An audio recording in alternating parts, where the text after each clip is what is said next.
This is the Intel NUC Bay Trail processor with 2.5-inch hard drive. This just came out. I'm going to unbox this a little bit for you here.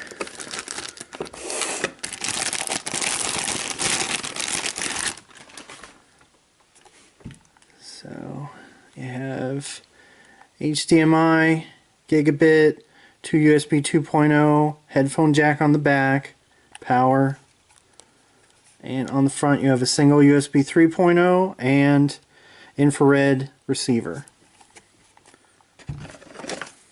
You have the standard manuals.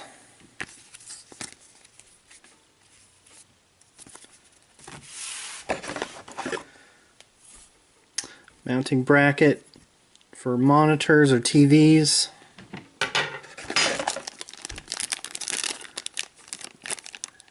It looks like an adapter. It looks like USA. And this is, I think, UK, it looks like.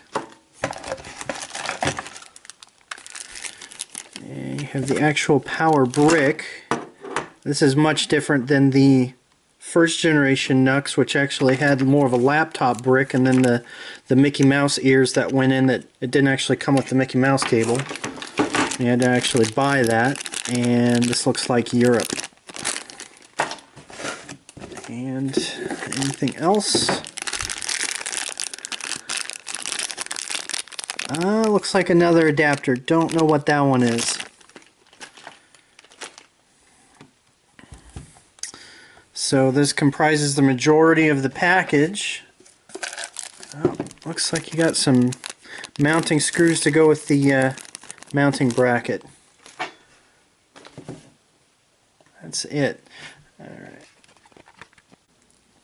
Alright, I'm actually going to open this up and see if I can install some RAM.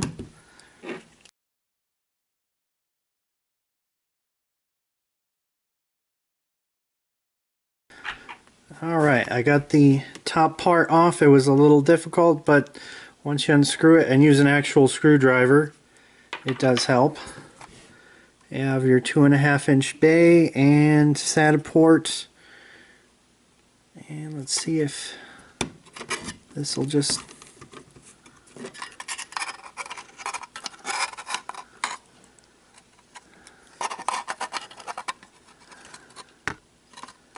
Nope, something looks like the wireless is stuck in there. Okay, the wireless cable right here was stuck onto that for some reason. Alright, and we're going to put a single SO-DIMM slot here. And this one is different as it only has the wireless card. Normally there would be an mSATA slot for a mSATA solid state drive to go here, but as this is only $140, I am willing to live without that. So I have my 4 gigs of RAM here, and let's see if we can just put this in.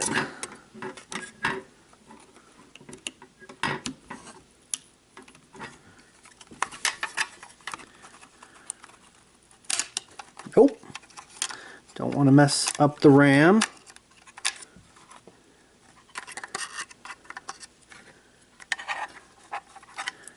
It is a standard SO-DIMM slot.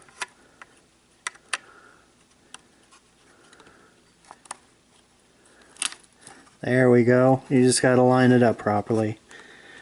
So I am not going to put a hard drive in here. I'm going to run some tests with the USB 3.0